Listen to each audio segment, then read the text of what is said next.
そうだよ、正解その通りだよ。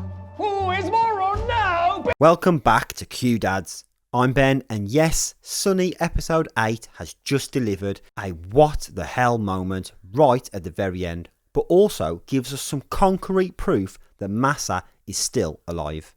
Now, it also answered a couple of other questions, like Yuki being Masa's real father, which we did call, and the fact that Zen was alive. That's right, Zen. And again, we also called that too. But not only that, we also have a potential wild theory that all of this is just a dream. So stay tuned for that right at the end. This episode though, in my opinion, was a little bit slow right until the very end. But we did get a lot more information and a lot of backstory into Masa, which I actually did enjoy. So although it was slow, it worked quite well. So don't forget to hit that subscribe button, as it really does help our channel to grow. We start the episode with a young Masa who is unloved by his father.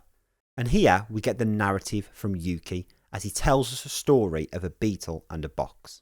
This is where everyone has a box and everyone puts what they think is a beetle inside the box. But truly, no one knows if that beetle is inside the box or what the beetle looks like. This is an experiment by Ludwig Wittgenstein and explains the analogy of private experiences, and that how no one truly understands someone else's private thoughts and memories, and we can only truly presume. So we skip forward a little bit, as Noriko doesn't let Masa in during this time of grief, as his father dies, and as a result of this, Masa then locks himself in his room for over 2 years, embracing his own solitude. And as a result of this, Noriko calls upon Yuki, who we later find out that is Masa's real father, and he invites him to the middle of nowhere just to relax and be himself. Obviously, knowing that his curiosity will help his understanding of robotics advance. And yes, we get to see a trash bot who, in Masa's opinion, was programmed by a moron, meaning his own father. But we get to see the relationship of Masa and this trash bot over the course of what I presume is several months. Masa tweaks the code of this trash bot, teaching him and helping this robot to understand the true meaning of trash, and that actually someone else's trash could be more valuable and over time has a bit of a different sentimental value. But this isn't the only thing. Now I think back to episode 2 or 3, right at the end of the episode. Susie calls a number and a robot picks up the phone with some bloke in the shower. Now, 2 things here. 1, that robot is this same trash bot in this episode, as it's clearly the same house. And 2, the man in the shower. Now this is where I touched on Masa being alive and this concrete evidence. So the man we saw earlier in the season, just for a split second, was in the shower. We all assumed at this point that that was Yuki or Masa's real father, but actually, is this Masa who is living in the house? Because at this point, if you remember, Yuki is actually currently living in the apartment block that we saw in the last episode. Therefore, concrete evidence that Masa is alive. And again, more on that in just a moment. But again, this reiterates the same story from the beginning, that actually you don't know what is rubbish unless you ask, because we never understand those private experiences. One man's trash is another man's treasure, as they say. Now, in this episode, I was enjoying to learn this new backstory of Masa and how he became the person that he is now. And of course, us being right about his father. And for me, although it gave a new understanding of his journey, it doesn't explain how he got involved with the Yakuza. Was this because of the robotics, or was this because of a family member? Because at this moment, all we know is that he is into fridges. Now, we then go back to where Susie has a conversation with Yuki about Masa, but we then suddenly learn that there are 4 people being tracked. 1 is Noriko in prison, the second being Yuki, and the third being Susie, with the 4th being this mysterious person, who we then follow and actually goes to the airport at the same time when we last saw Masa, and then back, leaving us to the fact that this symbol is Zen. Now Susie, Mixie and Yuki head to the house and end up splitting up as they search, shouting for Masa. And then, in a shocking moment, Zen answers and calls back out for his mama. And yes, we've been saying from episode 1 that Zen is alive. and that they wouldn't kill off this child. And yes, we were proven right that Susie comes face to face with Zen. But then, here comes the twist that I like. So as Susie approaches Zen for that loving embrace, Sunny steps forward, almost in a threatening manner, and then Susie is somehow held at gunpoint by the Yakuza. Now here we have to presume that the hypnotic screen that we saw in the last episode has reinstated Sunny's kind and caring nature, as Sunny suddenly steps forward and actually ends up killing this human. Now, we've not seen this other than the initial opening scene where someone died along with Robot 17, so this is the second time we've seen it on screen where a robot kills a human. And then, to make things even more confusing, Sunny begins to fall into the ground as if she disappears beneath her feet, like code being deleted.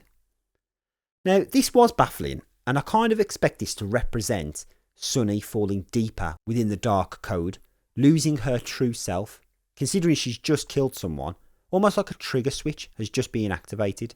Now, I imagine this is similar to how a human would be, going through that moment of, what have I just done? And presume Sunny is doing the exact same thing here. But because her dark side is almost controlled by the dark manual, now she's killed someone, is that taking over? Is this why we see Sunny falling through the floor? And in the next episode, we'll probably see an evil Sunny standing next to Susie. And this makes me think that Sunny does have that yin-yang side to her, with both good and bad trying to get out. And of course, we don't get the answer to the question, which we've been predicting from episode 1. Is Massa still alive? Now, I am going to say here that he is. Again, I've alluded to the concrete evidence that Massa's youth was in the same house that we saw Susie call, presumably calling Yuki, but he was there in the shower. That was Massa. If you don't agree, head to the comments and prove me wrong. Now, we get to see the tracker, which leads us to Zen. And of course, we presume here that this is the tracker for Zen, just because we see him. But actually, could this be the tracker to Massa himself? Probably not, as I like to think that Massa is the one that added these trackers so he can keep track of his loved ones. But again, this is more proof that Massa is alive, somewhere keeping tabs of all of this. But I do wonder how this will play out in the next scene.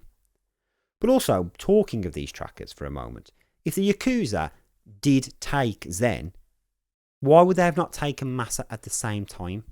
They've obviously taken Zen for some kind of bargaining chip to get the dark manual from Massa, but surely they wouldn't have let Massa go on the plane all alone, and Massa wouldn't have gone on the plane all alone if they'd taken Zen before that. My statement is, the plane crash was clearly a ruse for it all, or at that last minute something happened and Massa had to separate from Zen for his own safety.